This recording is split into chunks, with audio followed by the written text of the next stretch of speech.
Welcome friends. In this video, we are going to discuss about is space in a string. Inside the string, if there is a space is present, it counted as a space. Then it will be shows on your screen as a valid boolean value as a true or false. So is space, it returns the true if the space of the characters inside the string. If there is no space inside the string array or characters, then it is going to be false. So how it is going to be solved? Let's see. So first we are going to write text equal to within string character, within double quote we are not going to write anything. We only leave them empty. Then print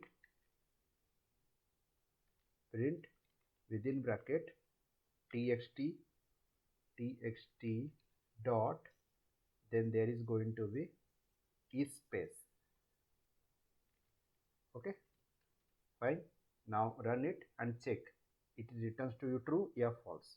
The characters inside the string is generally space or empty. There is no characters within double quote. That's why it returns you true. If there is a characters are present, it is not going to be returned a true. It's a boolean value going to be false. Suppose I will write here ASDF. Suppose any text I write within the double quote. When I am going to run it and see what happened, there is a returns to the false. So you understand what is the work of is space in string. Fine. So if you have any doubt, go through the comment box, type there. Please share this video, like this video, subscribe this channel, click on the bell icon. In future I upload any videos, you get the notifications. Thank you.